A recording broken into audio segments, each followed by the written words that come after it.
Happy करवा चौथ to my all viewers. आज के दिन सभी सुहागने स्त्री अपने पति की दीर्घ आयु के लिए निर्जला ये व्रत करती है, जिसे करवा चौथ का व्रत कहते हैं। चलिए जानते हैं इसकी कथा। एक साहूकार थे, उसके 7 बेटे और एक बेटी थी। सातों भाई बहन साथ बैठकर खाना खाते थे।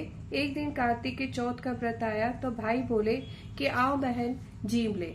उसकी बहन ने कहा, भाई आज मेरा करवा चौथ का व्रत है, इसलिए चांद निकलने पर ही जीमूंगी। तब भाई बोले कि क्या हमारी बहन भूखी रहेगी? तो एक भाई ने दिया लिया और एक छलनी ली। एक पेड़ के पास एक तरफ होकर दिया जलाकर छलनी ढक दी और आकर कहा कि बहन तेरा चांद निकल गया। तो वह भाभीियों से बोली, आओ भाभी अर्घ दे दे। जब भाभीियों बोली कि बहन जी तुम्हारा चांद निकला है, हमारा चांद तो रात को निकलेगा, तो उसने अकेली ही अर्घ दे दिया और भाइयों के साथ जीमने बैठ गई। पहली गस्से में बाल निकला, दूसरे में पत्थर, तीसरे में ससुराल से बुलावा आ गया, जमाई राजा बहुत बीमार है, जल्दी से भेजो। तब माँ बोली कि साड़ी पहनकर ससुराल चली जाओ और सोने का टका पल्ले में बांध दिया। कहा कि रास्ते में कोई भी मिले उनके पैर छूती जाइयो और उनका आशीर्वाद लेती जाइयो। सब लोग रास्ते में मिले, यही आशीर्वाद देते गए कि ठंडी हो, सब्र करने वाली हो, सातों भाइयों की बहन हो, तेरे भाइयों को सुख दे। परंतु किसी ने सुहाग का आशीर्वाद नहीं दिया। ससुराल में पहुंचते ही दरवाजे को छोटी ननद खड़ी थी, तो उसने उसके पैर छुए। तो ननद ने बोला, सील हो, सपूतो हो, 7 पुत्रों की माँ हो, तेरे भाइयों को सुख मिले। यह बात सुनकर उसने जो सोने का टका माँ ने दिया था वह खोलकर दे दिया। अंदर गई तो सासू ने कहा कि ऊपर मुंडेर है, वहां जाकर बैठ जा।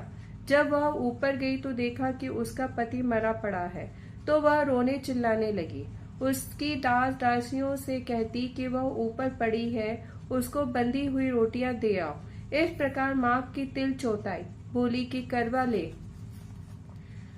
ले लो भैयों की प्यारी, करवा ले लो, दिन में चांद उगाने वाली करवा ले लो, ज्यादा भूख वाली करवा ले लो। तब वह चौथ माता को देखकर बोली कि तूने मेरे को उजाड़ा है, तू ही सुधारेगी, मेरे को सुहाग देना पड़ेगा। तब चौथ माता ने कहा, पोष माता आएगी, वह मेरे से भी बड़ी है, वही तेरे को सुहाग देगी। इस प्रकार पौष माता भी आकर चली गई। माघ की, फागुन की, चैत की, बैशाख की, जेठ की, आषाढ़ की, श्रावण की, भादो की, सारी चौथ माता इस जवाब देती हुई चली गई कि अगली चौथ माता आएगी, उससे कहियो।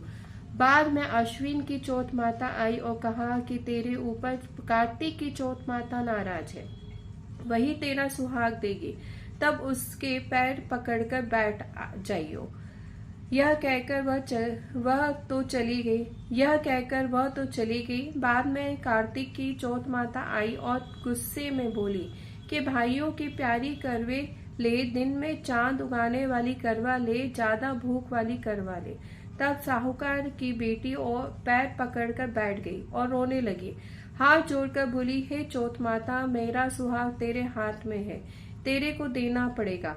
चौथ माता बोली कि छोड़ पापिन हत्यानी, मेरे पैर क्यों पकड़ रही है, क्यों बैठी है? तब वह बोली कि मेरे से बिगाड़ी थी, तुम ही सुधारो, मेरे को सुहाग देना पड़ेगा। तो चौथ माता खुश हो गई और आंख में से काजल निकाला, नाखूनों में मेहंदी, मांग में से सिंदूर, चितली, अंगूठे का छींटा दे दिया। उसका पति उठकर बैठ गया, बोला कि बहुत सोया। तो वह बोली कि काहे को सो गए, मेरे को तो 12 महीने हो गए, मेरे को तो कार्तिक की चौथ माता ने सुहाग दिया है। तो वह बोली, चौथ माता का उज्जवल करो। तो उन्होंने चौथ माता की कहानी सुनी, खूब सारा चूरमा बनाया। दोनों पति जीम कर चौपड़ खेलने लगे। नीचे से सासू जी ने रोटी भेजी तो दासी ने आकर कहा कि वह दोनों तो चौपड़ खेल रहे हैं। सास देखकर खुश हो गई और देखकर बोली कि क्या बात हुई? तो बहू बोली, मेरे चौथ माता टूटी है। और यह कहकर सासू माँ ने पैर छूने लगी।